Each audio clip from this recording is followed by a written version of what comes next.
आज हम लोग सॉल्व करने वाले हैं बेटा क्वेश्चन नंबर 56। ये क्वेश्चन बहुत ही इजी है, बहुत ही सिंपल सा। तो चलो हम लोग पहले इसको पढ़ते हैं, है ना।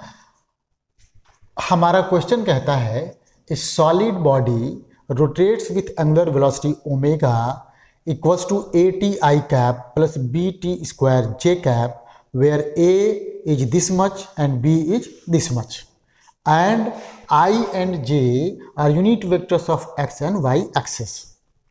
हमारे पास एक सॉलिड बॉडी है जो किसी एक्सिस के अबाउट रोटेट करता है और उसका एंगुलर वेलोसिटी किसी particular moment of time t पर ऐसे दिया हुआ है।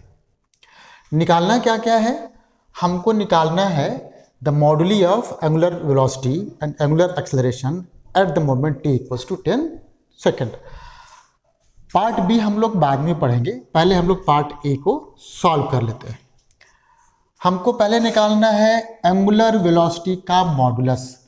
देखिए एंगुलर वेलोसिटी कैसे दिया हुआ है आपका, ये दिया हुआ है A T I cap plus B T square J cap. Mod कैसे निकालते हैं, मॉड निकालने के लिए किसी भी वेक्टर का बस सिंपल सा फार्मूला है ना। तो ये हो गया हमारा ए टी का स्क्वायर और ये हो गया बी टी स्क्वायर का होल स्क्वायर। रख दो वैल्यू। ए कितना है 0.5 रेडियन पर सेकेंड में है। थोड़ा यूनिट एक बार चेक कर लीजिएगा, ऐसे क्वेश्चंस में यूनिट का ही पंगा होता है। तो ए हो गया हमारा 0.5, तो 1/2 करें हम इसको। टी हमारा है 10, तो ये 10 हो गया, इसका स्क्वायर कर दिया मैंने।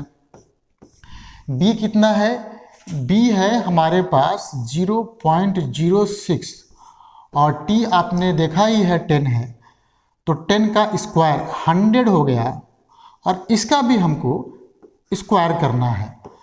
तो हमारे पास आ गया ओमेगा का मॉड इक्वल्स टू, यहाँ देखो ये कट जाएगा, ये 5 हो जाएगा, तो ये हो गया √5 का स्क्वायर प्लस यहाँ देखिए आपने 0.06 को 100 से मल्टीप्लाई किया है तो ये 6 हो गया, 6 का स्क्वायर हो गया बेसिकली। अब ये 6 का स्क्वायर हो गया, ये हो गया 25, ये हो गया 36 और ये 5 और 6 11, तो ये हो गया 61 ना। तो इतना रेडियन पर सेकेंड हमारा एंगुलर वेलोसिटी का मैग्नीट्यूड आ गया at a time t equals to 10 second.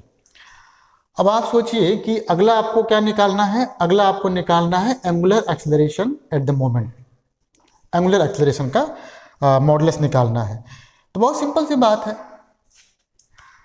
हमारे पास फार्मूला होता है alpha equals to D omega upon D T, मतलब डिफ्रेंशिएट कर देते हैं इसको। तो जब डिफ्रेंशिएट करोगे तो A I cap plus 2b T J cap ऐसे आ जाएगा।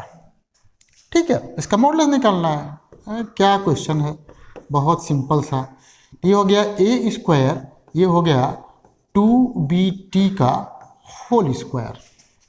तो यहाँ पर हमारे लिए a की वैल्यू कितना है 0.5, तो मैं 1/1 लिख दूँ, 1/2 लिख दूँ ऐसे ना। 1/2 का स्क्वायर हो गया 0.5 का मतलब। अच्छा यहाँ पे देखिए, यहाँ पे आप देखो तो 2 और b है आपका 0.06 और t आपने देखा 10 है और इसका स्क्वायर करना है बेसिकली आपको। तो ये हो गया 1/4 बेसिकली। यहाँ देखिए ये कितना हो जाएगा, ये हो जाएगा 0.6 इंटू 2, तो 1.2 का स्क्वायर कर दो। तो ये तो हो गया तुम्हारा 0.25 और ये हो गया 1.44। देखिए कुछ कैलकुलेशन मतलब जाना पहचाना सा आ रहा है। 5 4 कितना होता है 9 और ये 6, 1.69 हो गया। और ये मैं जानता हूँ ये 1.3 है ना रेडियन पर सेकेंड के बराबर हो जाएगा। तो बहुत ही सिंपल सा था पहला पार्ट। अब हम लोग चलते हैं सेकेंड पार्ट में, देखते हैं सेकेंड पार्ट में क्या कहा जा रहा है। सेकेंड पार्ट में हमको निकालना है एंगल बिटवीन वेक्टर्स। कौन कौन से वेक्टर्स? एक है एंगुलर वेलोसिटी और दूसरा है angular acceleration at that moment, इस मोमेंट पर। एंगुलर वेलोसिटी और एंगुलर एक्सेलरेशन के बीच का एंगल कितना है वो निकालना है। अरे भाई ये भी तो फार्मूला वाला हो गया है ना। अगर हमने मान लिया, अगर मैंने लिया कि इफ थीटा इज एंगल जो हमको निकालना है, तो मेरे लिए एक फार्मूला होता है cos theta equals to A dot B upon A और बी के मैग्नीट्यूड का प्रोडक्ट। आसान है। तो चलिए पहले हम जनरल निकालें, टाइम टी के टर्म्स में एंगल कितना होगा। तो अभी मैं दोबारा से लिख दे रहा हूँ। एल्फा कितना था मेरा? एल्फा था A I cap plus 2BT cap. Omega हमारे पास ऑलरेडी है AT I cap plus BT square J cap. Dot जब कराओगे तो तुम्हारा आ जाएगा A स्क्वायर T, क्योंकि आई का आई के साथ कराओगे, plus 2B square T cube. और नीचे जो है इसका जब मैग्नीट्यूड निकालोगे तो ये होगा A स्क्वायर और 2BT का होल स्क्वायर, तो मतलब कि 4B स्क्वायर T स्क्वायर, और ये अंडर रूट इसका मैग्नीट्यूड निकालोगे तो A स्क्वायर T स्क्वायर और ये B square T to the power 4 हो गया।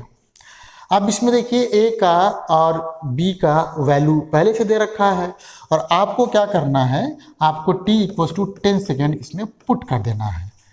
जब आप t equal to 10 second put करेंगे, कैलकुलेट करेंगे, जो आएगा वो आपका कॉस थीटा आ जाएगा, है ना, कॉस थीटा आ जाएगा। अब हम इसको कैलकुलेट नहीं करेंगे, ये कुछ आ गया, बस ये आपका काम है। तो theta equals to cos inverse जो भी आया आपका, आप उसको यहाँ पे लिख दोगे।